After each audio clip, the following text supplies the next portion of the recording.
प्रोपा जी दो तीन चीज पे दो तीन चीज पे ध्यान देते थे। एक तो चीज की युधिष्ठिर महाराज ने तुरंत ही अपना क्या बोलते हैं उसको पद त्याग कर अपने पोते को दे दिया। पोते कौन? अपने उनके पोते परीक्षित महाराज को दे दिया। तो प्रभुपाद जी वहां कहते हैं कि आजकल लोग नब्बे न मतलब कितने बूढ़े होने के बाद भी अपने पद को त्यागते नहीं है। ऐसे बोलते थे। तो ऐसा है कि जैसे ही कोई मतलब कोई हम भक्तों का अगर ये सभी जन ऐसा रहे, ऐसे बाहरी दुनिया में आज हम देखते हैं अभी पॉलिटिक्स चल रहा है ना, बाहर में इलेक्शन का टाइम, तो सभी में झगड़ा ज्यादा किधर हो रहा है? सबको पद चाहिए, पद। लेकिन भक्तों के समाज में ऐसा नहीं देखा जाता है। भक्त को भक्तों के समाज में अगर मतलब किसी को पद नहीं चाहिए, क्योंकि जैसे ही कोई भक्त देखता है कि दूसरे कोई भक्त भी ले सकता है, तो दूसरे को स्थानांतर कर देते हैं। पद के पीछे नहीं है। दूसरा चीज और एक था कि जैसे ही पिछले मैं देकर दो तीन जो महत्वपूर्ण चीज प्रभुपाद जी परपोर्ट्स में लिखे थे और उसके ऊपर जो चर्चा हुई थी, मैं उसको मतलब मेरे जो नोट्स है उसमें से बता रहा था। दूसरा चीज है कि हमने देखा कि युधिष्ठिर महाराज ने जब संन्यास ग्रहण करके लिए, संन्यास मतलब वानप्रस्थ लिया और सब निकल रहे थे, उन्होंने किसी दूसरे को बताया नहीं, मैं सब जना हो करके। जब भौतिक चीजों के बारे में त्याग करना है तो हमने अपने उदाहरण से बताना है। हमको सब क्या बोलते हैं इसको दूसरों को जबरदस्ती करने का जरूरत नहीं। लेकिन दूसरा उधर पॉइंट ये है कि फिर भी सभी भ्राताओं ने उनसे उनका एक एक करके युधिष्ठिर महाराज के पीछे गए, और उसमें माता द्रौपदी भी उनके पीछे गई। तब प्रोपा जी लिखते हैं कि everybody has to fly their own plane.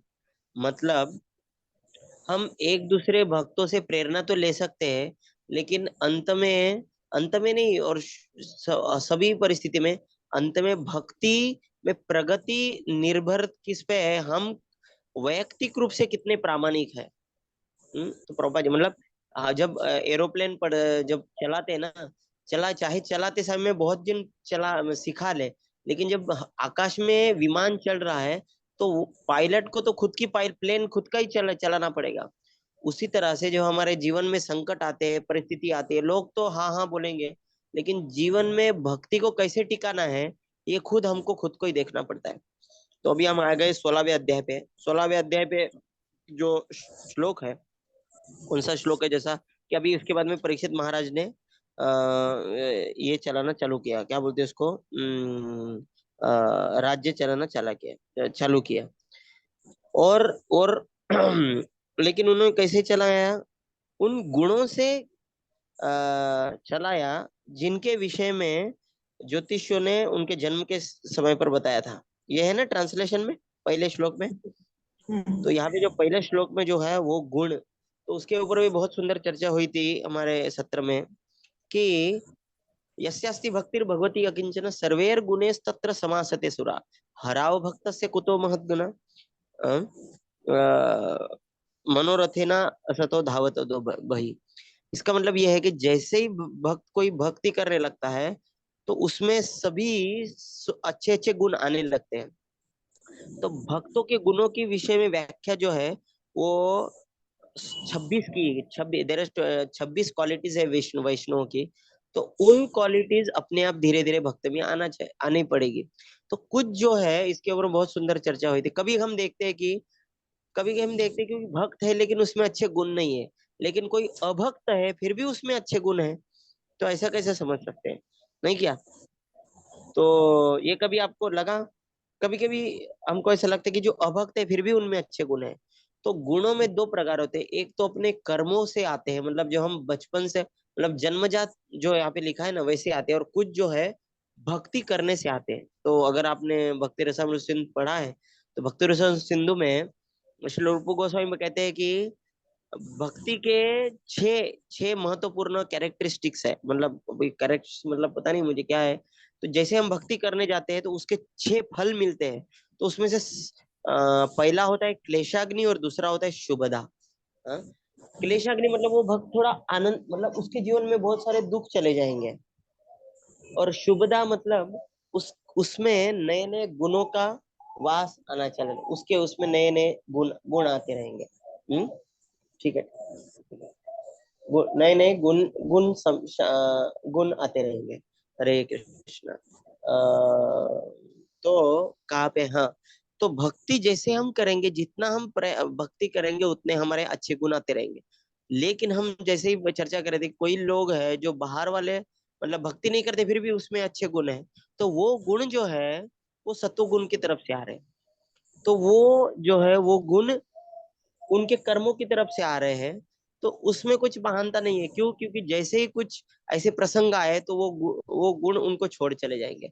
मतलब वो जैसे उनके स्वार्थ के बारे में आएगा तो वो छोड़ देंगे। लेकिन हम देखते हैं, लेकिन एक, सॉरी है, एक मिनट, जरा तुम इस हरे कृष्णा। लेकिन हम देखते हैं कि अगर कोई भक्त जन्म से अगर बहुत ही उसमें दुर्गुण है, लेकिन जैसे ही वो भक्ति कर रहा है तो धीरे धीरे उसके गुण अच्छे अच्छे होते जाएंगे।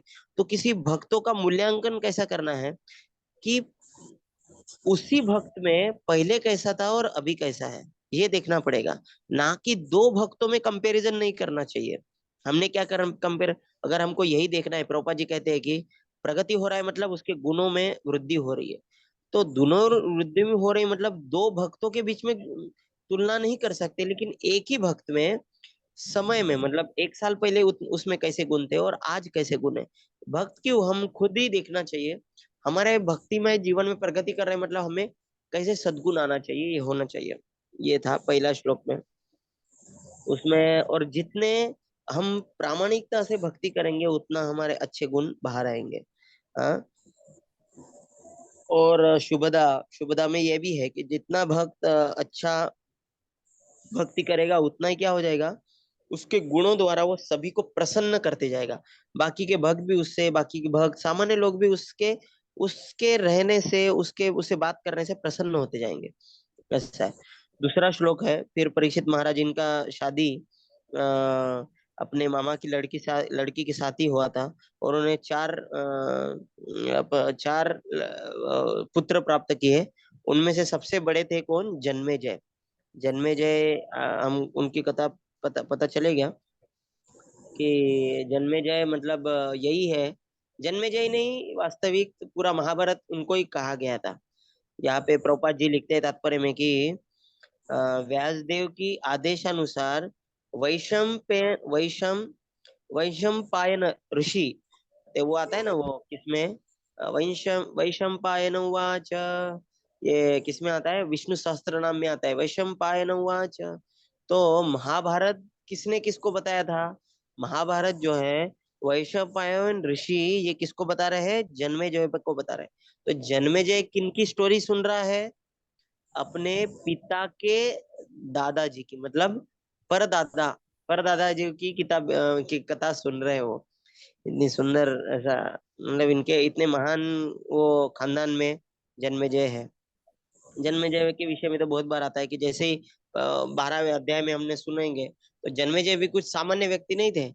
जन्मेजय का जब ने देखा कि मेरे पिताजी का इसको ये कौन अपना तक्षक सांप द्वारा जब परीक्षित महाराज की को मतलब स्पर्श करके जलाया गया, मतलब उनको ये हुआ, तो उसने एक ऐसा यज्ञ किया कि दुनिया के सारे सर्प उसमें आके अग्निकुंड में चले जाएंगे। और लेकिन सभी सांप आ रहे थे, लेकिन तक्षक ही नहीं आ रहा था जिसने परीक्षित महाराज को दंश किया था।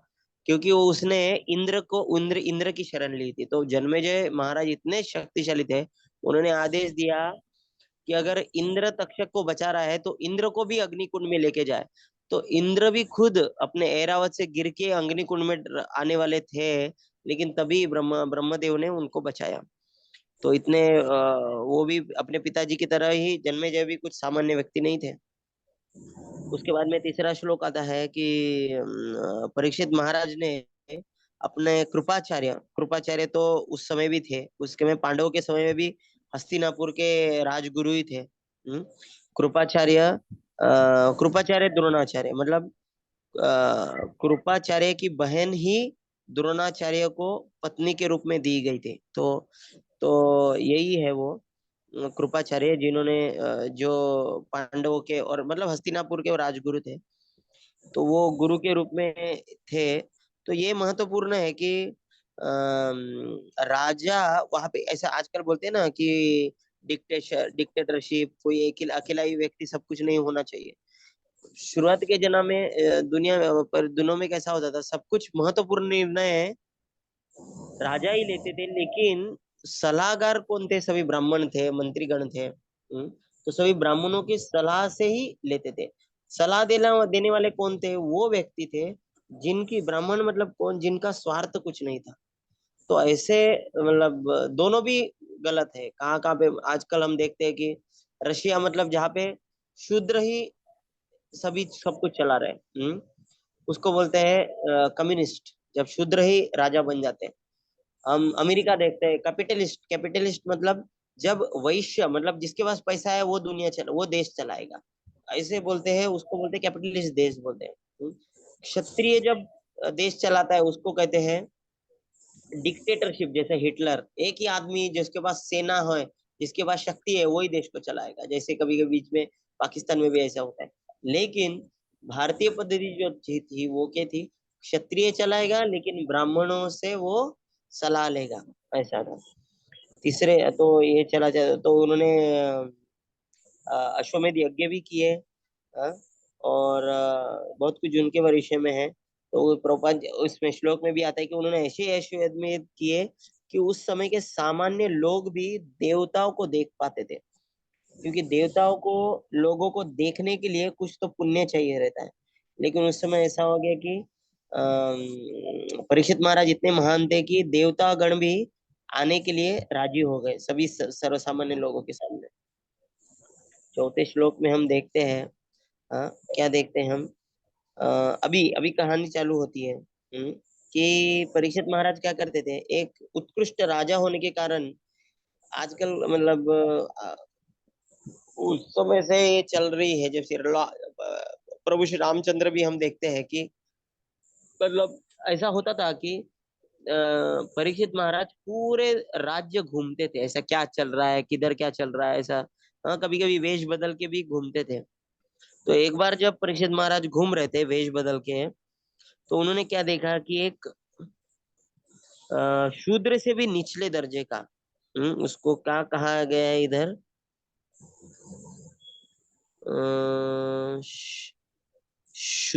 शूद्रम ही कहा गया है।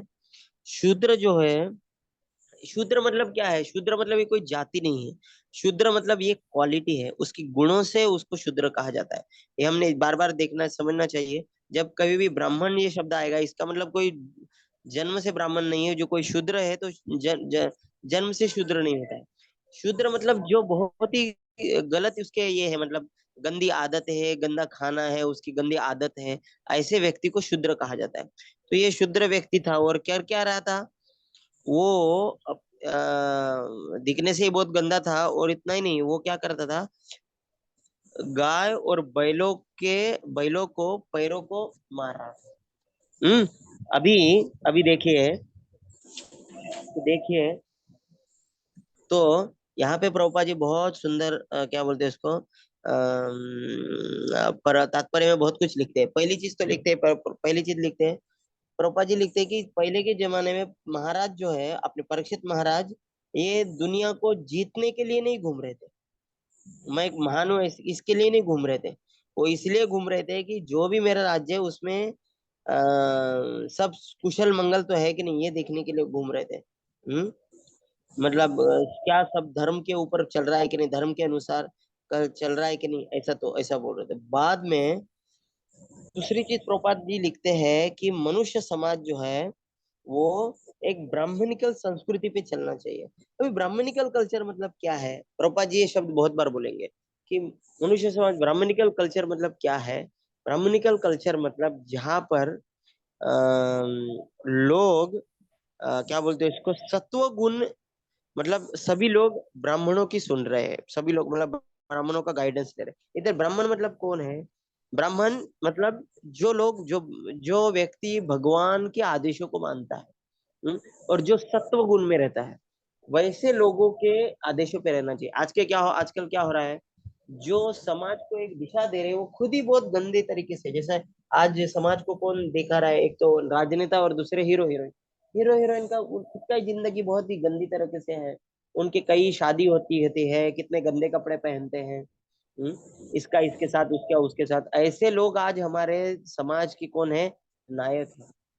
दूसरे दूसरे चीज, ब्राह्मणिकल कल्चर मतलब क्या, दूसरा चीज, आजकल लोग क्या बोलते हैं उसको, अधार्मिक रूप से, अगर ब्राह्मण उस अगर नायक बनाया जाए तो क्या करने लगते हैं, लगाते हैं सब कुछ चीज धार्मिक चीज कराते हैं। मतलब कुछ भी हो तो पहले पूजा पाठ होना चाहिए, ये होना चाहिए, ऐसा जी, मतलब भगवान को केंद्र बिंदु रखने जो रखते हैं उनको ब्राह्मण कहा जाए, वही वो समाज का ब्राह्मणिकल संस्कृति है। दूसरा चीज प्रोपा जी बोलते हैं, ब्राह्मणिकल कल्चर, मनुष्य संस्कृति, ये कौन सा श्लोक पढ़ रहे हैं हम, चौथा श्लोक। मनुष्य संस्कृति सबसे ज्यादा कहाँ पे रह सकती है, सबसे महत्वपूर्ण है गोरक्षा। गोरक्षा क्यों महत्व है, क्योंकि गाय जो है एक, प्रोपा जी तात्पर्य में लिखते हैं चौथे श्लोक के, प्रोपा जी लिखते हैं कि दूध एक जादुई, ये है क्या बोलते हैं इसको, एक चमत्कारिक अन्न प्रदान करती है, कौन, गौ माता। और उसके अंदर गाय के दूध के अंदर सभी प्रमाण के सभी प्रकार के विटामिन है, जिससे कि मनुष्य के शरीर ही नहीं, उसके मन मन और बुद्धि को भी विकास कर सकते हैं। अलग जगह पे प्रभुपा जी लिखते हैं कि अगर कोई गाय का दूध पीता है तो उसको आध्यात्मिक ज्ञान समझने में बहुत सुलभता होती है। गाय के दूध पीने से फाइनल टिश्यू, जो हमारे बताए एक पेशी, बुद्धि में फाइनल टिश्यूज फॉर्म तैयार होते हैं, और भगवत गीता और भागवत में जैसे आध्यात्मिक तत्वों को समझने के लिए बहुत सुलभ हो जाता है। तो जो गाय का दूध नहीं पीते हैं उनको समझना थोड़ा कठिन होता है। और दूसरा ही चीज नहीं, दूसरा क्या है, और गौ माता को जितना हम रह के रखेंगे उतना हम सत्वगुण में आएंगे।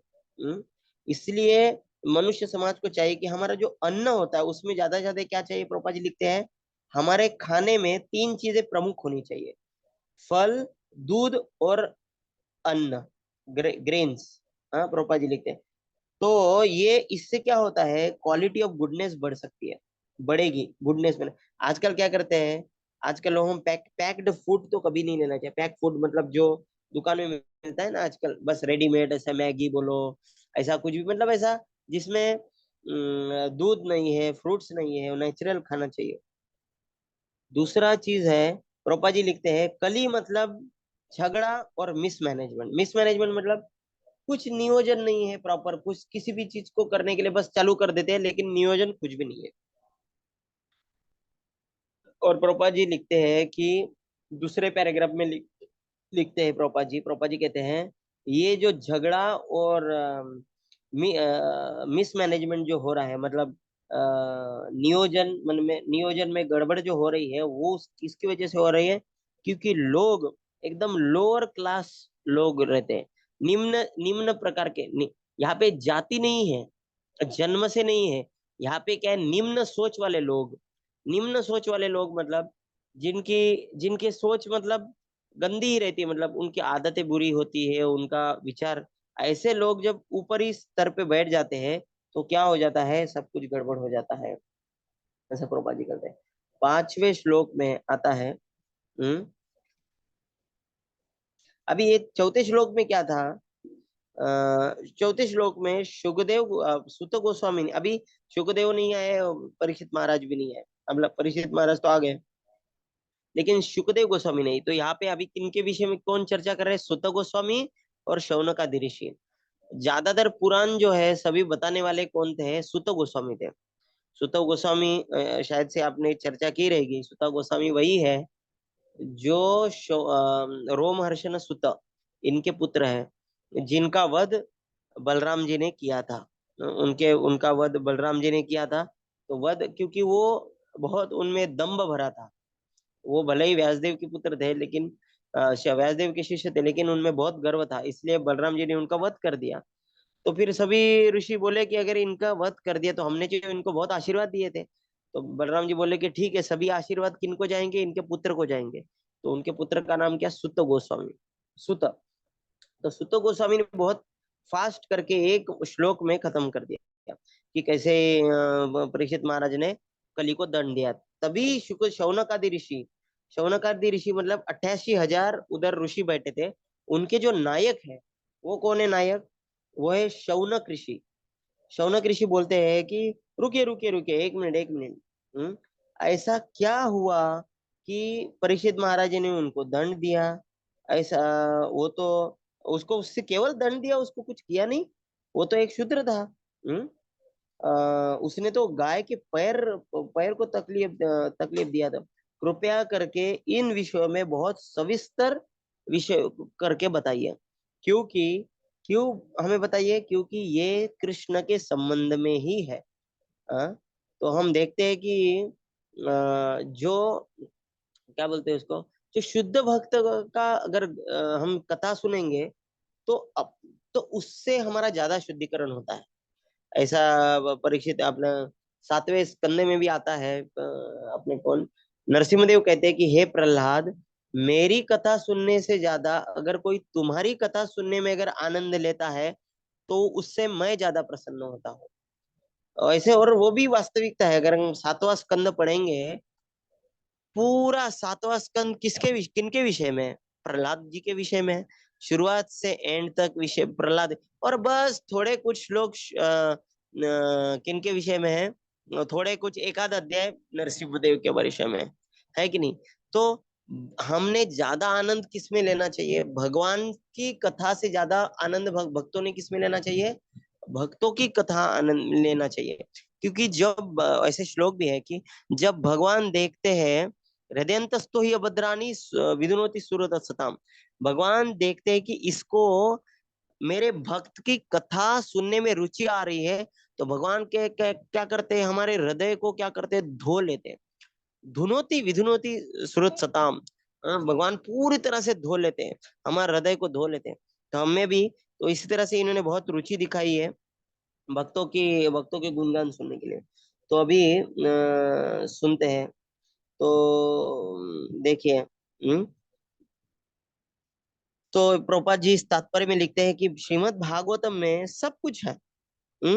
पॉलिटिक्स है, इकोनॉमिक्स है, सांस्कृतिक चीजें हैं। एक अलग जगह पे लिखते हैं प्रभुपाद जी, भागवतम में सब कुछ है।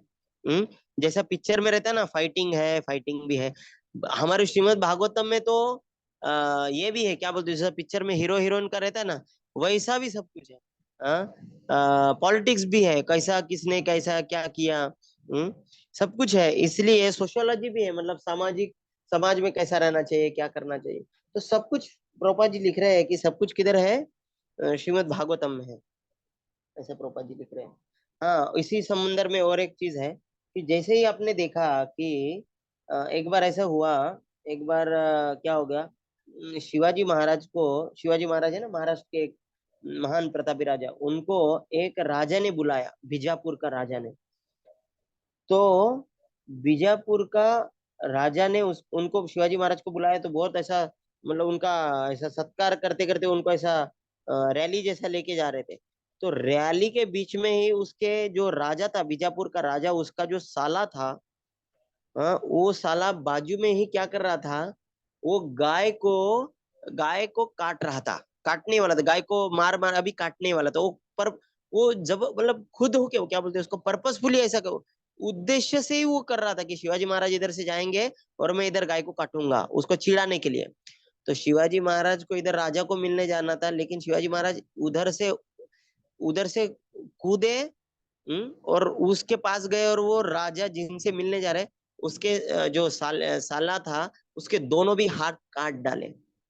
तो ये हमारी संस्कृति है कि हम चाहे कुछ भी सुने, लेकिन गाय को रक्षा बहुत महत्वपूर्ण है, गाय की रक्षा। तो हमने भी, हम गाय रक्षा कैसे कर सकते हैं, मतलब गाय के उत्पादन हमने ले यूज करना चाहिए, मतलब गोबर का जो भी चीज है, हम जब इसे जितना हम यूज करेंगे, गाय का गोबर है, मतलब उनका सम्मान करना बहुत महत्वपूर्ण है। 7वें स्कंद में, 7वें नहीं, 6वें स्कंद में आता है, ब्रह्मा जी कहते हैं कि जिनका विश्वास, वैष्णव मतलब ब्राह्मण, ब्राह्मण वैष्णव एक ही हो गया, उल्टा वैष्णव जो है ब्राह्मणों से एक ऊंचा स्तर हो गया। जिनका विश्वास वैष्णव गाय और भगवान के ऊपर है, उनकी हार कभी भी नहीं होती है, ऐसे ब्रह्मा जी कहते हैं। तो तो गाय की हमने, जैसे ही हमने गाय देखा, उनकी हमने बहुत सेवा करनी चाहिए। बाहर के लोग भी भक्त भक्त जो नहीं है, वो भी करते हैं बॉम्बे में, मैंने देखा था बॉम्बे पुणे में। गाय को ऐसे बांध देते हैं और उधर वो एक आदमी रहता है, चारा 10 रुपए में गवत खिला सकते हैं। तो बहुत सारे लोग ऐसे करते हैं, क्यों खिलाते हैं? क्योंकि अगर गाय को चारा खिलाया गया तो सुख संपत्ति घर में आएगी। हम्म। लेकिन भक्त ऐसा नहीं करता है। भक्त जैसे ही गाय को देखता है, उसको किनकी याद आती है? गोपाल। अगर हमारे भगवान गाय की रक्षा करते हैं तो हमको तो करना ही पड़ेगा। गोपाल मतलब गो गाय की पालन करते, गोविंद गाय को आनंद देने वाले, तो हमको गाय की कितनी क्या बोलते हैं उसको संरक्षण करना चाहिए, गाय से कितना प्रेम करना चाहिए। हम जब जीवी में थे, मेरे को याद है, महाराज मेरे जो गुरु महाराज है, महाराज कहते थे कि सभी भक्तों ने गाय के साथ दिन में आधा पौना घंटा तो बिताना चाहिए। उसको गाय के जो गर्दन होता है ना, वो उसमें ऐसे सहलाना चाहिए, गाय को ऐसे शरीर पे ऐसा, मतलब गाय की सेवा करनी चाहिए। और मैं, मेरा भी भाग्य बहुत अच्छा था कि कुछ सालों पहले जब मैं, हमारा ट्रेनिंग चल रहा था गुरुकुल, मतलब ब्रह्मचारी ट्रेनिंग, उसमें हमको रोज सवेरे 3:45 बजे 3:45 को हमको गाय का गोबर उठाने के लिए बोलते हैं। हमारा सेवा था 1-2 घंटा, बस वही था। गोबर इकट्ठा करो, बकेट में जमा करो, बहुत सारी गायें थी, 90-80 100, तो सब पूरे जगह पे। और गोमूत्र, किसी किसी को गोमूत्र इकट्ठा करना, ये वो सब ऐसा सेवा थी, बहुत सुंदर। तो गाय की जब हम सेवा करते हैं, और उस एरिया में हम जब पढ़ते थे तो तुरंत हमको पता लगता था कि गाय की एक अलग ही महिमा है, गो माता है। ऐसा है। तो गाय हमारे भक्तिमय जीवन में बहुत महत्वपूर्ण है। अगर हमने सेवाएं करनी चाहिए, लेकिन किसी भौतिक चीजों के लिए नहीं करनी चाहिए। मतलब जैसे बाहर के लोग करते हैं ना, अगर कर दे तो सुख संपत्ति आएगी, नहीं, हमने भगवान कृष्ण का स्मरण करना चाहिए गाय को देख के। छठवें स्कंद में आता है छठवें स्कंद में अभी शौनक ऋषि कह रहे हैं, हे गुरुदेव सुत गोस्वामी, आप हमें कथा बताइए। और दूसरी श्लोक में कह रहे हैं कि जो भक्त भगवान की कथा में आनंद ले रहे हैं, हाँ, तो क्या बोलते हैं उसको, उसका आनंद, भक्त भक्त भक्त भक्त मतलब क्या है? जिसको कथा में आनंद आ रहा है, भगवान की कथा में आनंद आ रहा है। भगवान भी बहुत अलग अलग अलग श्लोकों में बहुत सी जगह पे अगर बताया गया है, क्वालिफिकेशन फॉर साधका मतलब क्या है? जात श्रद्धा मत कथा दो। जिसको मेरी कथा में श्रद्धा उत्पन्न हो गई है, तभी उसकी भक्ति चालू हो गई, ऐसा समझना चाहिए।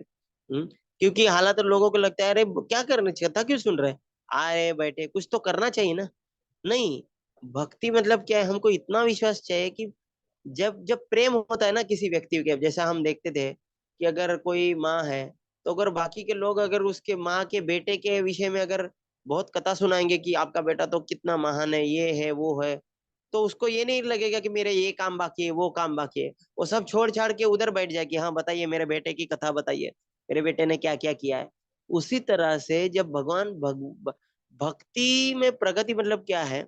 वासुदेव कथा रुचि, वासुदेव के कथा रुचि आना चाहिए। इसलिए बहुत श्लोक, तो इस श्लोक में जो दिया है, छठवां श्लोक भी यही है कि जो व्हाट इज यू, इसका अर्थ ही क्या? मनुष्य जीवन का लाभ ही क्या है जो कथा सुनने में नहीं, व्यर्थ, कथा सुने बगैर जो कुछ भी हम करते हुए सिर्फ व्यर्थ है, ऐसा ही कह रहे हैं श्लोक में।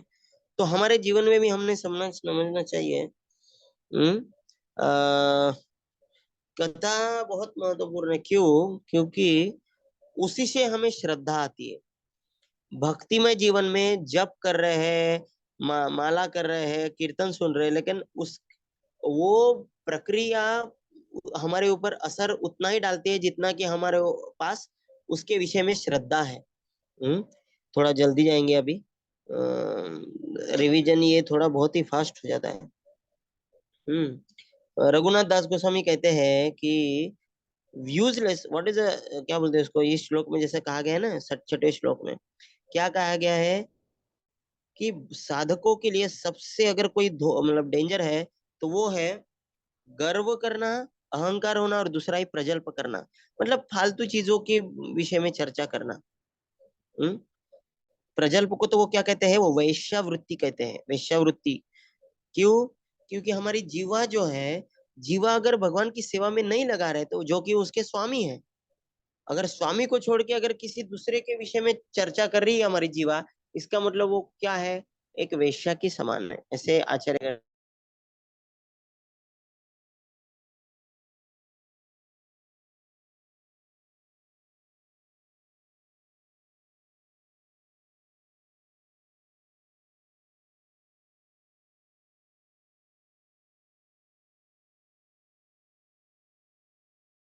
तो जी बताइए, प्रभु जी म्यूट हो गए।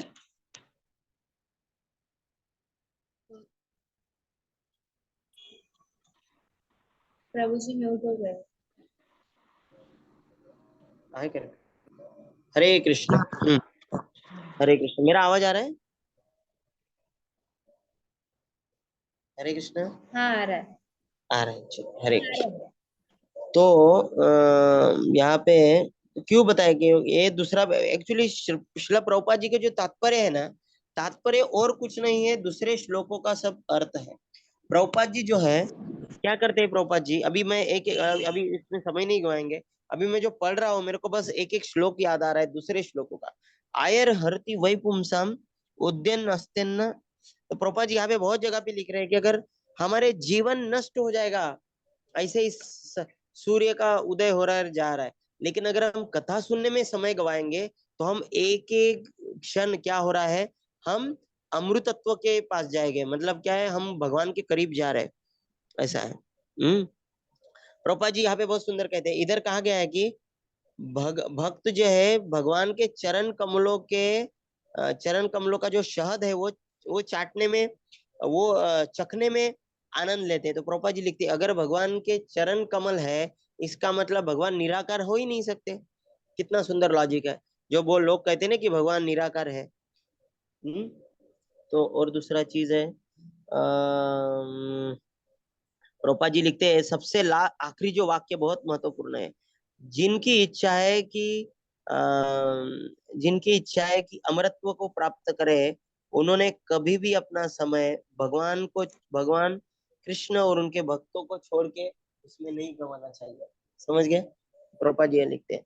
दूसरा 7वां श्लोक है, लीजिए ना प्रभु बोलेंगे। जी, टाइम हो गया। हम्म। हरे कृष्णा। जी कुछ हरे कुछ कृष्णा काम है प्रभु। तुझे? हाँ हाँ माता जी, क्या कुछ बोल रहे थे माता जी? जी नहीं। अच्छा अच्छा, मुझे लगा आप बोल रहे थे कि समय हो गया करके। अच्छा अच्छा, ठीक है। तो अगला श्लोक क्या है? अगला श्लोक भी यही है। अगले श्लोक में ये है कि क्या बोलते हैं सो, अगे 2-3 श्लोक यही है कि क्योंकि हरि कथा में यमराज जी कौन है? यमराज जी जो है 8वें श्लोक में तक यही है बात की, यमराज जी जो है महाभागवत है। आपने वो श्लोक सुना रहेगा, कौन सी? 12 महाजन है ना, 12 महाजन को स्वयंभू नारदो शंभु कुमारो कपिलो मुनि। तो वहां पे आप बता दे कि 12 महाजनों में एक कौन है? यमराज। और यमराज 6वें स्कंद में कहते हैं अजामिल के सेक्शन में कि वो इस कथा में हर बार रहते हैं। जब जहां भी कथा चलती रहती है यमराज वहां पे रहते हैं। अगर यमराज, तो वहां पे कहा गया है कि क्या बोलते हैं इसको, जैसे ही यमराज कोई देखते हैं कि कोई कथा में आनंद ले रहा है, तो उस वो जीव यमराज के चंगुल से छूट जाता है। क्योंकि वो भी भक्त, मतलब वो तो भक्त भक्त साथ साथ में बैठे रहते हैं, वो कैसे उसको दंड देंगे? नहीं क्या? बहुत सुंदर 6वां 7वां 7वां 8वां श्लोक जो है बहुत सुंदर सुंदर श्लोक है। ओके। और 9वां श्लोक है कि जो क्या बोलते हैं इसको, जो हाँ ये तो बहुत फेमस श्लोक है। फॉर नॉट, कि हमने हमारा समय गंवाना नहीं चाहिए। हम सिर्फ रात को सोने में और दिन में ऐसे ही क्या बोलते हैं इसको, आलसी से हमारा समय चला जाता है, ऐसे ही मनुष्य जीवन खराब हो जाता है। इसके विषय में चर्चा दी है। और क्या वो दूसरे इधर फिर अभी 10वें श्लोक में भी कहा गया है कि जैसे ही परीक्षित महाराज रह रहे थे, तभी कली का तो अपने अपने उस उनका आगमन आ चुका होता। क्यों आ गया था? उस पिछले बार भी बताया गया था कि कृष्ण जैसे ही कृष्ण चले गए तभी ही कलयुग का आगमन हुआ था। और कली मतलब झगड़ा। और यही है। और उसमें 4 वो जो प्रभुपाद जी तात्पर्य कहते हैं, वो 4 नियम जो हम इस्कॉन में फॉलो करते हैं। तो हम जो इस्कॉन में फॉलो करते हैं, कौन सा? अवैध क्या बोलते हैं इसको, अवैध स्त्री पुरुष संग, मांसाहार नहीं, जुगार नहीं, और क्या है, नशा पान नहीं। ये जो चीजें हैं वो श्रीमद् भागवतम से लिए हैं हमने। हमने खुद से तैयार नहीं किए हैं। तो तो यहाँ पे अभी 11वें स्कंद 11वें श्लोक में आएगा जो कि परीक्षित महाराज का जो ये था, क्या बोलते हैं उसको, उसमें बहुत सुंदर सुंदर मतलब ऐसा उनके वर्णन दिया है कैसे उनके शूरवीरता का। हम थोड़ा आगे बढ़ेंगे। हम्म, कहाँ तक हो गया माता जी श्लोक?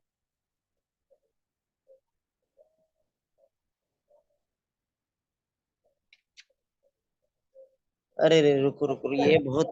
हाँ, 31 प्रभु अच्छा अच्छा अच्छा, सबसे अगर सुंदर कोई श्लोक है तो हम सब जन 16वें श्लोक में पढ़ सकते हैं।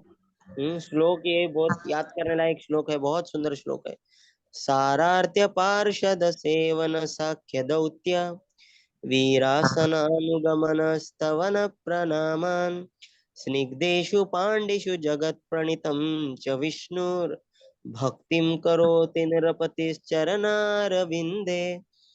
ये जो श्लोक है उनका मतलब क्या बोलते हैं उसको, जब अभी परीक्षित महाराज पूरा ऐसे अपने राज्य में घूमते थे तो उनको लोग बताते हैं, जो बूढ़े जो लोग होते थे, अरे क्या तुम्हारे दादाजी थे, क्या ऐसे महान थे। वो जब सुनते थे अपने दादाजी और कृष्ण की कथा, उनका हृदय पूर्ण भर। और कैसी कथा है, सारार्थ, कि कैसे कृष्ण ने मेरे पिताजी मेरे दादाजी का क्या बने, वो सारथी बने। पार्षद, पार्षद मतलब क्या है, एक हमारे क्या बोलते हैं उसको, राजस्वीय यज्ञ के क्या बोलते हैं उसको, ये राजस्वीय यज्ञ में एक ऐसी सामान्य एक सेवा करते थे वो। उन्होंने सबके चरण धोए कृष्ण ने, मेरे मतलब वो युधिष्ठिर महाराज के सेवक के रूप में ही थे खुद को। उसके बाद में क्या, उन्होंने सेवन, सख्य, सख्य मतलब इधर क्या है, ये सब चीजें जो है, क्या बोलते हैं इसको, भगवान, देख, स्निग्धेषु पांडुषु जगत प्रणीतम च विष्णु। यहाँ पे क्या है, वो विष्णु जिसको जगत प्रणीतम, जिसको पूरी दुनिया क्या करती है, जगत प्रणीतम, वो क्या करते थे, पांडुषु, पांडुषु मतलब ये सभी पांडवों को क्या करते थे, स्निग्धेशु, ये इन्होंने पांडेशु को क्या करते, इतने सब कुछ सेवाएं की, कौन सी, ऊपर की दो लाइनें दी है, लेकिन कैसे की, स्निग्धेशु मतलब एक बहुत अफेक्शन के साथ में किया है। बहुत ही सुंदर श्लोक है ये, इसके ऊपर तो एक पूरा प्रवचन हो सकता है, हम इसमें नहीं जाएंगे। लेकिन बहुत, क्योंकि कृष्ण पूरी तरह खरीदे गए थे, ये श्लोक ये बताता है कि कृष्ण कैसे वीरासनानुगमना स्तवन प्रमाण। इतना ही नहीं, सोचिए, वीरासन, क्या बोलते हैं इसको, भगवान एक वॉचमैन की तरह उनकी रक्षा करते थे पूरी रात भर, अपने इसमें। उतना ही नहीं, क्या बोलते हैं इसको, प्रणाम प्रणामान। जब युधिष्ठिर महाराज जी को कृष्ण मिलते थे तो युधिष्ठिर महाराज बड़े थे इनसे, कृष्ण से। कृष्ण के इक्वल कौन थे, समान थे, अर्जुन। तो बहुत बार कृष्ण बोलने के पहले युधिष्ठिर महाराज का पहले स्तवन करते थे, उनकी स्तुति करते थे। हे युधिष्ठिर, हे श्रेष्ठ नंदन, आपने ये किया है, वो किया है, जैसे राजा को करते ना वैसे। ये बहुत सुंदर श्लोक है। ठीक है, लेकिन अब आगे बढ़ेंगे। अभी अभी फिर 17वें श्लोक में आता है कि अभी क्या हो गया। धर्म जो है, धर्म कौन है, इस रूप में आते हैं, धर्म जो है एक बैल के रूप में आते हैं। और माता, गाय, गौ माता कौन है, पृथ्वी पृथ्वी है। और उन्होंने उनका क्या बोलते हैं, इधर बहुत ऐसा दिखा है, मतलब दिखा मतलब यही स्थिति है, वास्तविक स्थिति है कि कलयुग के कारण धर्म और पृथ्वी की अवस्था जो है बहुत ही गंभीर हो गई है। यहाँ पे क्या बताया है, हाँ, बहुत ऐसी दुखी दिख रही थी माता। और तो फिर, और धर्म और अर्थ, धर्म, सॉरी, क्या बोलते हैं इसको, माता, गाय और बैल के बीच में का भी संवाद भी बहुत सुंदर है। प्रभुपाद जी लिखते हैं, किसी समाज का अगर कोई देखना है कि ये समाज कितना आध्यात्मिक दृष्टि से प्रगति कर रहा है, या ये लोग, दुनिया के लोग कितने सुखी रह सकते हैं, कैसा पता चल जाएगा, जब हम देखते हैं कि बैल बैल और गाय अगर आनंदी दिख रहे हैं, तो समझ लेना कि उस जगह के लोग या दुनिया के लोग क्या हो सकते हैं, वो भी आनंद रह जाएंगे।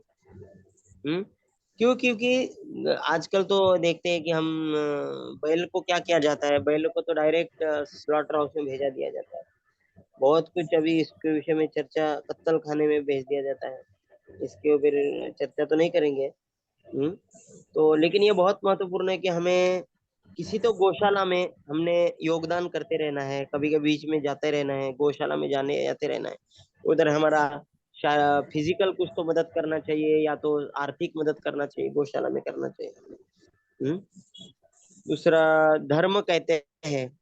ये भी बहुत ये बहुत सुंदर चर्चा है इनकी। अभी देखिए, खुद खुद दुखी है धर्म, उनके 3 पैर काटे गए हैं, इनके धर्म के। बैल के 3 पैर काटे गए, वो खड़े भी नहीं हो सकते। फिर भी वो पूछ रहे हैं, किनको? धरनी को पूछ रहे हैं। क्या पूछ रहे हैं?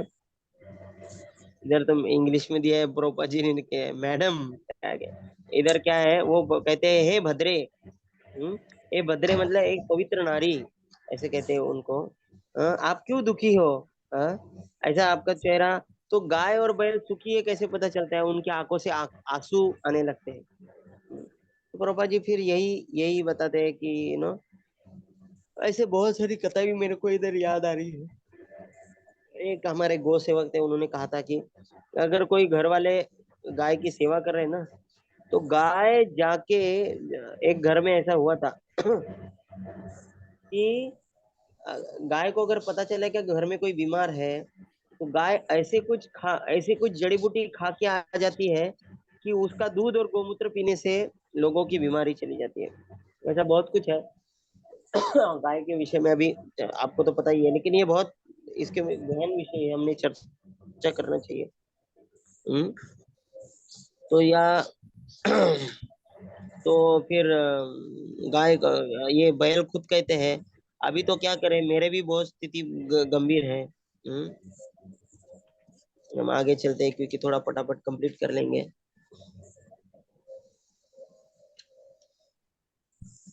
तो बहुत कुछ सुंदर सुंदर विषय है।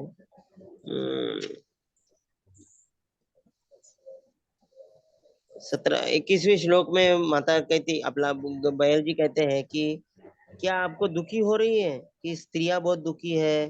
हाँ? और बच्चे को भी क्या बोलते हैं, आजकल कलयुग का वातावरण चल रहा है, ये सब जो है ना, 20वां श्लोक, 21वां श्लोक, ये सभी कलयुग के ये है, सब जन हम पढ़ सकते हैं।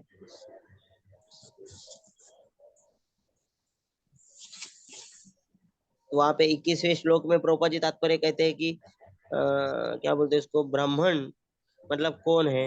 हाँ? और उन्होंने उनका कर्तव्य क्या है, लेकिन आजकल क्या गलत कर रहे हैं ब्राह्मण, इस विषय में है। हम्म। और ये भी है कैसे स्त्रियां और छोटे बच्चे, इनका रक्षा बराबर से नहीं की जा रही है। दूसरा आएगा कि कलयुग के विषय में कि कैसी क्या हो रहा है। हाँ? कैसे आजकल जो क्षत्रिय है वो क्या बोलते हैं उसको, सभी कुछ गड़बड़ कर रहे हैं। तो ये एक सेक्शन जो है वो तो आपने सुंदर रूप से पढ़ा ही रहेगा भाई। जो कहाँ तक, 30 तक हुआ है ना? 1 मिनट, 4 मिनट है बाकी।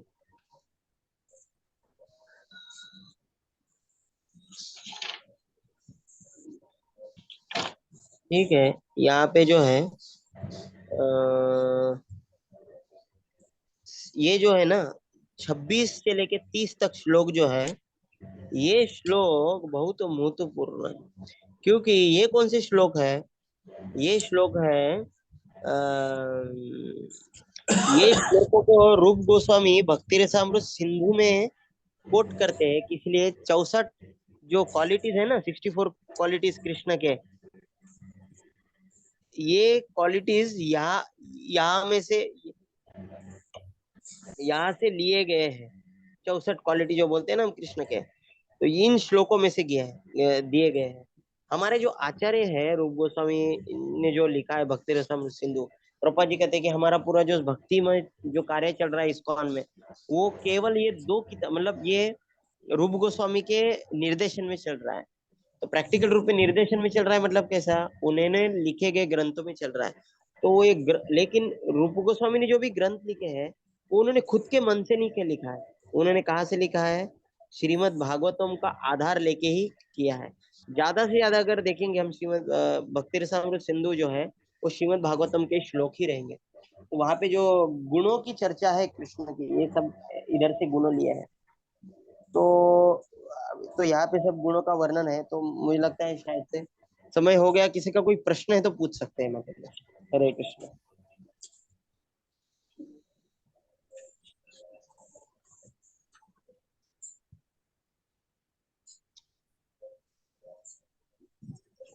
हरे कृष्णा। प्रश्न माता जी, कोई प्रश्न है तो पूछिए।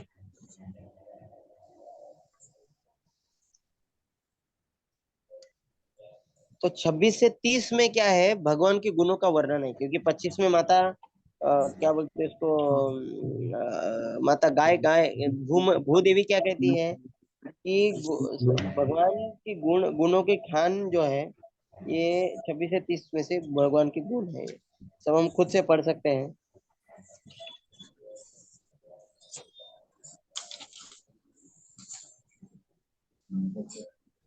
प्रश्न, हाँ।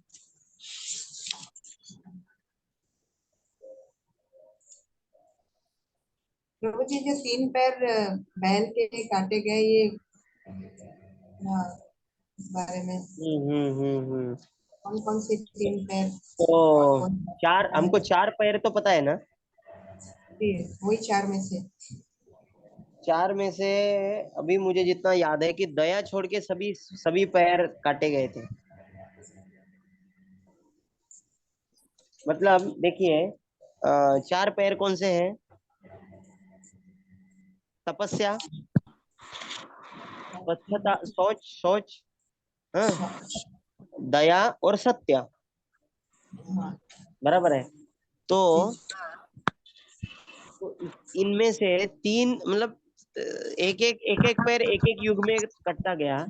तो अभी हम देखते हैं कि दया आज भी थोड़ी बहुत तो है। मतलब सत्य, तपस्या और सोच तो चली गई पूरी तरह से। ऐसा है।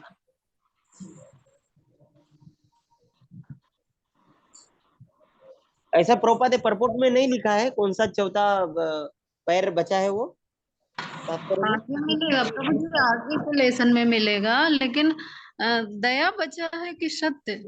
दया बचा है। एक एक मिनट, मेरे को याद है क्लियर हाँ नहीं है प्रभु जी, या क्लियर ऐसा नहीं तो है। माता जी आपने धर्म सत्य कहा के कौन से परपोर्ट में पढ़ा था? नहीं, प्रभु जी आप के 20वां वाला श्लोक श्लोक है ना, उसमें खाली इतना लिखा है कि धर्म के 4 भागों में से 3 भाग का लोप हो जाएगा। अतएव प्रतीक स्वरूप बैल केवल एक पैर पर खड़ा था। ऐसा जब समस्त संसार की 3/4 जनता धर्महीन हो जाती है। 20वां श्लोक है ना, उसके तात्पर्य में नाम नहीं लिखे हैं ऐसा। हाँ तात्पर्य लिखा है, हाँ। तब हो जाएगा। ठीक है। मतलब सत्य भी हो सकता है माता जी। मुझे याद है कुछ तो मैंने सुना था इसके विषय में। मैंने ये लिखा नहीं है इधर, लेकिन हाँ इधर लिखा है। ठीक है, लेकिन इतना तो क्लियर है कि मतलब कि लोग सत्य भी बोल सकते हैं। सत्य, हाँ, दोनों में से एक बोल सकते हैं माता जी। ठीक है। और कुछ?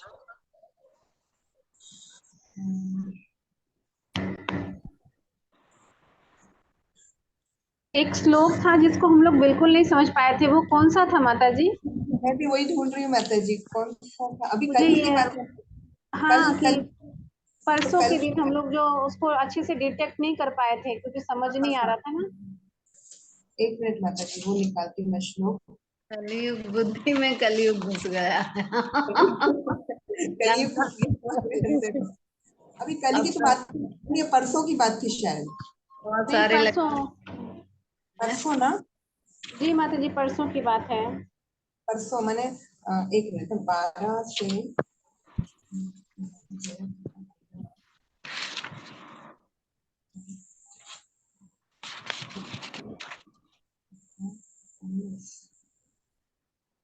जब भी कुछ ऐसे प्रश्न आते हैं ना बाजू में ऐसा ऐसा क्वेश्चन मार्क करके लिख सकते हैं माता जी। प्रभु जी, ठीक है। 12 श्लोक है, 12 श्लोक जिसमें कि वो सब जगह फैला रहता है पांडवों का, वो वही है कि मैं 12 श्लोक। वो द्वीप वगैरह के बारे में था प्रभु जी कि हाँ द्वीप है वो, हाँ, अच्छा अच्छा अच्छा अच्छा, तो ओके उसके ओके। बारे में थोड़ा सा हाँ बताना था कि वो तो द्वीप समझ जो गया बता समझ रहे थे गया। ना जी, तो वो समझ नहीं आ रहा था जी। कुट्टू माला समझ गया समझ गया। ये क्या है माता जी, हम हमारा जो अंडरस्टैंडिंग है कि परीक्षित महाराज केवल पृथ्वी के राजा नहीं थे वो। जी जी हमारी हम जो आज जो जिसको पृथ्वी कहते हैं ना माता जी, उसको कहते हैं भारतवर्ष। ऐसे 9 वर्ष है, और ऐसे द्वीप, ऐसे और 7 द्वीप है, 7 द्वीप। तो ये केतुमल वगैरह ये जो है ना, ये सब भाद्रश्व, केतुमल, भारत, उत्तर कुरु, किम पुरुष, ये जो है वर्ष है माता जी। ये जम्बू द्वीप के अंदर क्या बोलते हैं इसको, ये तात्पर्य में प्रोपा जी ने लिखा है ना, देखिए, अर्थ प्लैनेट इज डिवाइडेड इनटू क्या बोलते हैं इसको, कैसा है माता जी, भूमंडल है, भूमंडल। अभी अभी समझ गया कि मतलब बेसिकली ये क्या है कि वो भारत जो वर्ष है ना, वो केवल एक छोटा चीज है, उससे 9 वर्ष है, और ऐसे 7 द्वीप है, ऐसे बहुत कुछ बड़ी बड़ी चीजें हैं। और 9 मिला के तब पृथ्वी का बता रहे हैं ना प्रभु जी। देखिए माता जी, मतलब क्या क्या हो गया था, ऐसे समझिए आप, मैं भी और थोड़ा और फिर 5 मिनट रहे तो मैं बता सकता हूँ। जी बताइए पांचवें ना स्कंद, प्रभु। 5वें स्कंद में आता है, कैसा है, पूरा एक ऐसी एक प्लेट समझ लीजिए माता जी आप, प्लेट मतलब ऐसी थाली समझ लीजिए, थाली, थाली जी के जी बीच में एक सुमेरु पर्वत है। तो ये जो ध्रुव महाराज के जो चाचा जी थे ना, चाचा जी, प्रियव्रत महाराज, प्रियव्रत महाराज आएंगे वो, उत्तनापाद के बड़े भाई, उत्तनापाद ध्रुव महाराज के पिताजी थे, और चाचा जी जो थे प्रियव्रत महाराज, वो पहले ब्रह्मचारी थे, उनको फिर ब्रह्मा जी ने उनको फिर ये बनने के लिए कहा गया राजा। तो जब राजा बने तो उन्होंने क्या किया, अपने एक रथ से पूरी ऐसे प्रदक्षिणा करते थे पूरा भूमंडल की। तो उनके रथ को 7 पहिए थे, तो 7 पहिए जहाँ पे घूमते थे ना, ऐसा गोल गोल घूमते थे, ऐसा सर्कल में, जी ऐसा नहीं वो, ऐसा मतलब सर एक मतलब सब 7 बार घूमे। तो जैसे बार बार घूमते थे तो उनके पहियों की वजह से क्या हुआ, जहां जहां पे पहिए गए उधर हुए 7 समंदर। तो जो मतलब हम जो बोलते हैं ना, 7 समुंदर पार करके, सात ये वो जो बार बार बोलते हैं ना, तो जी सात जी समुंदर और कहीं नहीं, यही है वो, अस्तित्व में है वो 7 समुंदर। तो 7 समुंदर ये पृथ्वी वाले नहीं है, ये क्या बोलते हैं उसको, बंगाल वाला समुंदर, पैसिफिक ओशन, ये 7 समुंदर नहीं है, ये 7 समुंदर मतलब वो है। तो 7 समुंदर में से, और 7 समुंदर के बीच बीच में जो जो जगह हुई उसको कहते हैं द्वीप। द्वीप मतलब अप मतलब आपो, आपो मतलब अप मतलब पानी, भूमि रापो, नहीं क्या ऐसे जो बोलते हैं। तो द्वीप मतलब जो पानी के दोनों ही बाजू में जमीन है। तो ये तो ऐसे 7 द्वीप बने। तो प्रियव्रत महाराज के 7 बेटे थे, 7 बेटों को उन्होंने वो एक एक दे दिया। तो बीच वाला जो द्वीप है उसको कहते हैं जम्बू द्वीप। तो जिस पे हम जम्बू द्वीप में जो है, जम्बू द्वीप में जम्बू द्वीप में और 7 वर्ष तैयार कर, जम्बू द्वीप को अंदर से 7 भागों में विभाजन किया गया। उसमें भी बहुत बार क्या बोलते हैं, विभाजन करते हैं, उसमें से एक विभाजन को कहते हैं भारतवर्ष।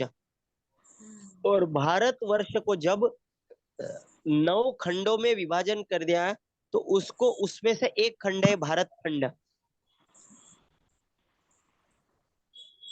आप समझ गया माता जी। जी प्रभु जी समझ 7 द्वीप है, 7 द्वीपों में से सबसे अंदर वाला है जम्बू द्वीप। जम्बू द्वीप में से 7, जब एक जम्बू द्वीप में जैसे बोलते हैं ना हम, पहले पूरे हमारे पृथ्वी में 7 खंड है, उसमें से एशिया, अमेरिका, अफ्रीका। तो उसमें से एक खंड में कई देश है, उसमें से एक देश है भारत। और उस देश में कई राज्य है, उसमें से एक महाराष्ट्र। उस राज्य में कई जिले हैं, उसमें से एक गढ़चिरौली। ऐसा कर करके अगर हम देखा जाए, 7 द्वीपों में से जम्बू द्वीप में 9 वर्ष है। तो 9 वर्षों में से भारतवर्ष, भारतवर्ष में सॉरी 7, भारतवर्ष में 9 खंड है। उस एक खंड का नाम है भारत खंड। और भारत खंड है हमारी पृथ्वी, जो हम देखते हैं, नीली वाली जो दिखते हैं ना, गोल। बाकी सब कुछ सपाट है, सपाट प्लेन है। समझ गया। जी हरे ऐसा है कृष्णा प्रभु जी। हाँ तो अभी जो आप जो बता रहे हैं ना कि 9 वर्ष हैं भारत जम्बू द्वीप के अंदर, उसमें से भारत हाँ, वर्ष एक वर्ष है, ठीक है। बराबर है, हाँ। एक एक एक है, उसके अंदर जम्बू द्वीप भी एक है। वो जम्बू द्वीप मध्य में है, मध्य बीचों बीच नहीं मैं माता मध्य। जी एक माता जी आप उल्टा जा रहे हैं। सबसे पहले आता है भूमंडल। भूमंडल जी मतलब पूरी गोल प्लेट, उसमें सात सात पार्ट है, सात द्वीप है। उन सात द्वीपों के अलग अलग नाम है। उसके जो बीच वाला जो द्वीप है उसका नाम जम्बू द्वीप है। तो प्रभु जी, जो ये यहाँ पे फिर नीचे श्लोक के मतलब कि वहां की स्त्रियां बहुत सुंदर हैं और उनमें से कुछ तो अप्सराओं के तुल्य हैं, तो ये कहाँ का वर्णन है? ये जो एक कौन सा श्लोक है माता जी, नंबर बताइए। ये 12 नंबर ही, जैसे आप वर्णन किए कि जम्मूदीप के फिर 11 है। हाँ हाँ तो हाँ हाँ। अभी प्रभुपाद जी लिख रहे हैं कि वहां की स्त्रियां बहुत सुंदर है, तो इसको हम कैसे समझे? एक्चुअली क्या है, ये जो द्वीप है ना सभी, ये जम्बू द्वीप का भाग है माता जी। हम्म। तो यहाँ पे जो भारत लिखा गया है ये हमारा देश नहीं है, अच्छा। हमारी पृथ्वी भी नहीं है। हम्म। हमारे पृथ्वी जैसे जब 9 खंड साथ में आते हैं उनको भारत कहा जाता है। ये भारत वर्ष है। तो इसके बारे में 5वें स्कंद में आता है, बहुत सुंदर वर्णन है कि यहाँ की नदियां मतलब जैसे आम का जो रस होता है ना, उसकी रस जैसा रहता है वैसे बस वही वही रस की नदी है।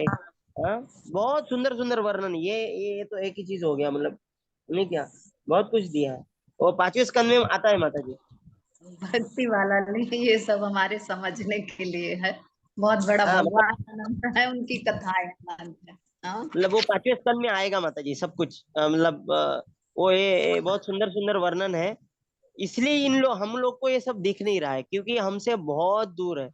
हम जो कहने हम लोग बोलते हैं ना ऐसा रही, ये सब झूठ है। क्यों झूठ है? उनको समझ नहीं आ रहा है क्योंकि उनकी उनके दृष्टि से भारत मतलब है बहुत छोटी चीज है। यहाँ पे भारत जब यहाँ पे भारतवर्ष मतलब हमारे पृथ्वी जैसे 9 भाग जब एकत्र आ जाएंगे तब उसको भारतवर्ष कहा गया है। हमारी पृथ्वी को भारत खंड कहते हैं। और आज तो भारत मतलब उस पृथ्वी के अंदर एक छोटा देश, उसको भारत कहते हैं। ऐसा है। प्रभु लेकिन जी, इसका बहुत सुंदर है। भरत खंड बोलते हैं ना, भरत खंड। नहीं भरत खंड नहीं, ये सब कुछ भारत ही है। भारत, अच्छा। भारत भरत महाराज क्या हो गया, हम भारत। भरत महाराज को दिया था, इसलिए उसका भारत। भरत का जो है वो भारत, जैसा वसुदेव का जो है वासुदेव हो गया। हाँ, जी जी। ऐसा ऐसा है। हरे तो ये कृष्णा प्रभु जी। हाँ आपने जो बोला ना कि हमको एक प्लेट के जैसा जो आपने समझने के लिए कहा ना कि एक प्लेट को गोल आकार में हम समझें। हाँ हाँ हाँ माता जी। यहाँ पे प्रभुपाद जी कोट कर रहे हैं। भारतवर्ष के बाद एक और पॉइंट यहाँ पे है, आप अपनी बुक में भी देखिए। उत्तर कुरु। एक हाँ, उत्तर उत्तर कुरु। पूर्व बराबर है। तो बराबर है। यहाँ पे जो अंदर तात्पर्य में प्रभुपाद जी हमको समझा रहे हैं, वो क्या बोल रहे हैं कि वैदिक भूगोल जो है, पुराना हम्म, वैदिक भूगोल के अनुसार जम्बू द्वीप का उत्तरी भाग उत्तर कुरु वर्ष कहलाता है। ठीक है प्रभु जी। एक मिनट माता जी, कहाँ पे है ये? उत्तर कुरु। उत्तर पूर्व, हाँ हाँ बोलिए, हाँ समझ गया माता जी, हाँ। उत्तर कुरु वर्ष कहलाता है। तो कुरु वर्ष यहाँ पे उत्तर पूर्व यानी कि उसका नॉर्थ ईस्ट ईस्ट बता रहा है, साउथ वेस्ट। जो प्लेट आपने हमको बताया ना, उस प्लेट का ये हम हाँ समझ अभी सकते हैं कि हाँ अभी नॉर्थ ईस्ट। अभी समझ गया मैं। हम जो नॉर्थ समझते हैं ना, नॉर्थ जी जी। नॉर्थ को वो क्या है माता जी, वो समझाने के लिए है ना, हमको 3 दिन लगा ये सब कुछ समझने के लिए। हमको है ना पूरा, हमको थ्री डी मॉडल दिखाया गया, मतलब ऐसे श्रीमद् भागवतम में बहुत सुंदर वर्णन है। इस सभी चीजें जो है ना माता जी, वो आने वाला है, किधर आना है, आने वाला है। ये हमारा आप नया सभी घर आइए टेम्पल। फिर प्रभु जी। हाँ हाँ हाँ। नहीं, नया टेम्पल जब आ रहा है ना माता जी, अपना और उसमें टीओवीपी सब अपना जो आ रहा है ना, उसमें सब आ रहा मायापुर है। में सब दिखाएगा, सब दिखाएगा। टीओपी में सब, और हरि बोल। टीओपी में हरि जो बोल। भक्त करने वाले थे ना, वो सब जो कुछ भी उधर डिजाइनर थे, उनको हमारे इधर बुलाया गया था हमको पढ़ाने के लिए। ऐसा था। तो बहुत सुंदर सुंदर के। तो नॉर्थ मतलब क्या है वो, हम अभी क्या बोलते हैं उसको, हम हम नॉर्थ जो देख रहे हैं वही उसी दिशा में है। लेकिन हिमालय ये वो हिमालय नहीं है, नहीं क्या? हरे कृष्णा। हाँ, हरे कृष्णा हाँ, समझ गए ना माता जी? मतलब जी। ये बहुत ही वैज्ञानिक है, चीजें हैं, लेकिन ऐसा नहीं कि सब मतलब पूरा वैज्ञानिक समझ सकते हैं हम। अगर मतलब अभी उसको समझाना पड़ेगा, वो बहुत मतलब जिनको इंटरेस्ट है वही समझते हैं ज्यादातर, नहीं क्या? सूर्य कैसे जाता है, उत्तरायण कैसा होता है, दक्षिणायन कैसा होता है, रात्रि कैसी होती है, ऐसा कैसा होता है, ये सब कुछ हमारे शास्त्र में दिया है माता जी। हरे कृष्णा प्रभु जी। हाँ ये माता जो जी। मैं लिखी हूँ ये थोड़ा सा देखिए भला बराबर है क्या? जैसा आपने बताया ना, भूमंडल एक प्लेट है, उसमें 7 द्वीप हैं और उसमें बीच वाला जम्बू द्वीप है ना? हाँ ऐसी ना? हाँ, बराबर। फिर वो उस जम्बू द्वीप को 7 भागों में डिवाइड किया गया है, तो उसमें से एक भारतवर्ष है। हाँ, और और 7 वर्षों के नाम यही दिए हैं इधर। केतुमल, हाँ हाँ, भारतवर्ष। हाँ हाँ, और हाँ एक बराबर माता जी, उसमें से एक एक भारतवर्ष है। और भारतवर्ष है और फिर उस भारतवर्ष को 9 खंडों में डिवाइड किया गया है, तो उसमें से एक भारत खंड है। ऐसी ना? भारत खंड है। हाँ, और भारत खंड मतलब हमारी पृथ्वी है। भारत खंड माने पृथ्वी। हाँ, अभी बराबर है, यही यही है, बराबर माता जी। जी, अभी मतलब क्लियर हो गया हम्म। थोड़ा बहुत। अब तो ऐसा लग रहा है कि हम लोग राई के बराबर छोटे से पार्ट में स्थित है। ऐसा ही तो चल रहा है प्रभु जी आजकल। मतलब एक चींटी मानो समझने का प्रयास करे कि पूरा चंद्रपुर शहर क्या है, कभी नहीं समझ सकती। तो आजकल के जो साइंटिस्ट जो बात कर रहे हैं ना, हमने ये दिखा है वो देखा है, हम बस हंस सकते हैं। समझ गए ना? वो कुछ भी नहीं समझ रहे उनको। ये वाला लेशन हमको भी बिल्कुल नहीं समझा था प्रभु जी, आज थोड़ा समझा आपकी वजह से। नहीं तो ये हम तो माता पढ़ जी, के कन्विंस था अभी तो ये क्या बराबर है है। ना, अभी मैं एक बताता हूँ। देखिए, ये क्या है मैं बताता हूँ आपको। जैसे आपको समझे, पास आपके पास 1 लाख रुपया है, बराबर है? हरे कृष्णा। जी जी जी जी प्रभु जी जी। जैसे आपके पास 1 लाख रुपए है, तो आप कौन से दुकान में जाएंगे? जो बड़े बड़ी दुकान में जाएंगे, जहाँ पे फ्रिज मिलता है, जहाँ पे टीवी मिलता है, बराबर है ना? जहाँ पे चीजें 10,000 बीस लग्जरी हजार है। रुपए की, है ना? जी। लेकिन अगर आपके पास 1,000 रुपया है, तो वैसे दुकान में नहीं जाएंगे आप, नहीं। बराबर है? उसी जी तरह जी से जिनके पुण्य बहुत ज्यादा है, तो वो स्वर्ग स्वर्ग में जाते हैं माता जी। जी। जी लेकिन प्रभु जी। जिनके पुण्य बीच में बहुत ही कम है, उनको इन वर्षों में भेजा जाता है। ये वर्ष जो है ना, भारत, जो अभी आप बोले सुंदर स्त्रियां हैं, जहाँ पे आम के रसकार नदियां हैं, ये कौन सी है? ये भी स्वर्ग की तरह आनंद है, लेकिन इतना भी नहीं है जितना स्वर्ग में है। समझ गए माता जी? जी जी प्रभु जी जी। ये समझिए कि किराना दुकान है। मतलब जैसे हम 100 रुपए रहेगा, तो हम बड़े मॉल में, मतलब बड़े बड़े दुकान में नहीं जाते जहाँ पे बड़ी बड़ी चीजें मिलती है। हम जी कहाँ पे जी जाते हैं? किराना दुकान में जाते हैं, जहाँ पे 5-10 रुपए की मिलेंगी। तो जी जी बेसिकली ये जो पूरा हम भारतवर्ष ही ऐसा है जहाँ पे कर्म से, कर्म भूमि मतलब भारतवर्ष है माता जी। जी यहाँ पे हम पुण्य या पाप कमाते हैं, और उसको जी चुकता करने के लिए हम कहाँ पे जाते हैं? अगर ज्यादा मतलब समझिए ज्यादा पैसा हो गया, मतलब कर्म ज्यादा है, तो हम स्वर्ग में जाते हैं। अगर थोड़ा बीच में मतलब 100 रुपया, 100 रुपया, 200 रुपया है, तो हम इन वर्षों में जाते हैं। कि कौन से वर्ष ये नहीं क्या, कि ये जी। वर्ष है जिसका तो ये तो वर्ष, ऐसा है। कुरु वर्ष जो ये सब जो वर्ष दिए हैं हाँ प्रभु हाँ जी। हाँ। और यही जो वर्ष है ना माता जी, यहाँ पे अभी भी भक्ति बहुत सुंदर तरीके से की जाती है। यहाँ पे जो किम पुरुष वर्ष है ना, कहाँ पे गया वो श्लोक? यहाँ पे बात हमने हनुमान जयंती के दिन वहीं से पढ़े थे। यहाँ पे एक क्या बोलते हैं उसको, केतुमल, किम पुरुष वर्ष। अभी उत्तर कुरु के नीचे केतुमल किम पुरुष वर्ष दिख रहा है आपको? जी जी जी यहाँ पे हनुमान जी अभी भी रहते हैं, यहाँ जी। पर। ऐसी धारणा है, हाँ ऐसी धारणा बहुत जगह है प्रभु जी की, हनुमान जी को रखा गया है यहाँ पे। लेकिन वो पृथ्वी में नहीं है, पृथ्वी के बाहर है वो। ये लेकिन पृथ्वी नहीं है। यहाँ इनके प्रेयर्स आते हैं 5वें अध्याय, 5वें स्कंद में एक पूरा अध्याय है। कौन सा है? प्रेयर्स जम्बू द्वीप, अभी अभी इंग्लिश में मुझे पता है, अभी हिंदी में पता नहीं है। जम्बू द्वीप के निवासियों द्वारा भगवान को प्रार्थना। तो वहां पे किम पुरुष वर्ष में जो उन सभी लोगों के जो हेड है वो है हनुमान जी। वो लेकिन यहाँ प्रार्थना अंदर करते में हैं। ना प्रभुपाद जी कोट कर रहे हैं और बोल रहे हैं कि ये सब जो राज्य है अभी जो हम पढ़ रहे हैं, जो ये सब भारत से बाहर है, इसको भी अर्जुन ने जीता है, ऐसा यहाँ पे प्रभुपाद जी कह हाँ, रहे तो हैं कि अर्जुन विश्व गए के थे, अर्जुन पृथ्वी के बाहर भी गए थे। जी जी अर्जुन जी क्यों प्रभु नहीं, क्योंकि ये भी गए थे ना हमारे अभी यही श्लोक जो है, हमारे परीक्षित महाराज भी गए थे। जी परीक्षित महाराज का जी, लिखा है यहाँ वही तो भ्रमण कर रहे हैं प्रभु जी, तभी तो पता नहीं, चला हमको। हाँ, विश्व सभी सभी जन गए थे। तो हमारे जो मतलब हमारे जो भक्त लोग जो है वो, मतलब क्या बोलते हैं उसको, यहाँ पे भागवतम के राजा जो है वो केवल पृथ्वी के राजा नहीं थे, वो राजा पूरे वर्ष के थे, मतलब ये पूरा जम्बू द्वीप के राजा थे। जम्बू द्वीप के भी नहीं थे, कुछ कुछ राजा जैसे प्रियव्रत महाराज वगैरह, जैसे ध्रुव महाराज जो है वो पूरे पूरे भूमंडल के राजा थे। समझ गए माता जी?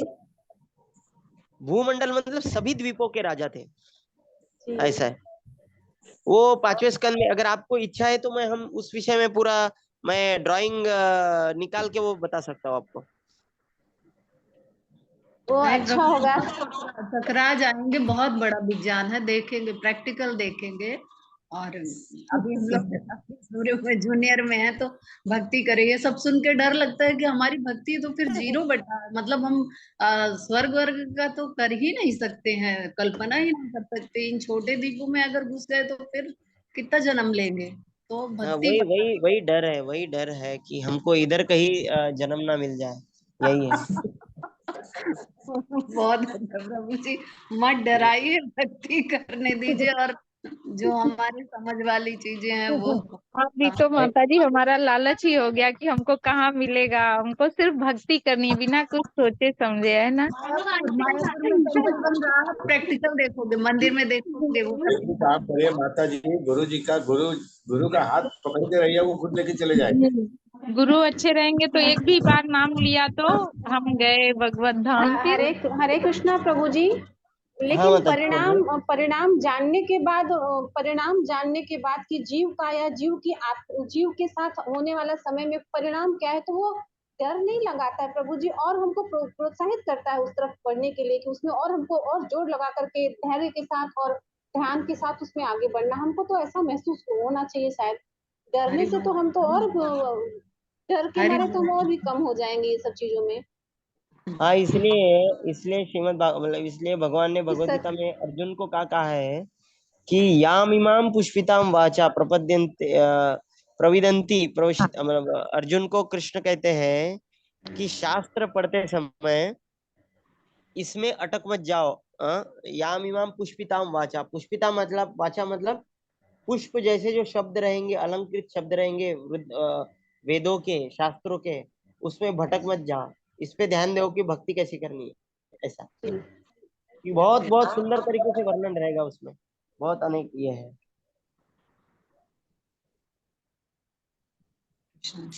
हरे कृष्ण। हरे प्रणाम प्रभु। हो गया प्रभु जी प्रार्थना। थैंक यू प्रभु जी, बहुत हरे सुंदर कृष्ण। एक्सप्लेनेशन था आज का। प्रभु जी के लिए 3 बार हरि बोल बोल के धन्यवाद करेंगे। हरि बोल, हरि बोल, हरि बोल, हरि बोल। Hare thank you Krishna. Prabhu ji. Hare Krishna. Thank you Prabhu ji. Hare Krishna. Hare Krishna. सभी भक्तों को दंडवत प्रणाम। हरे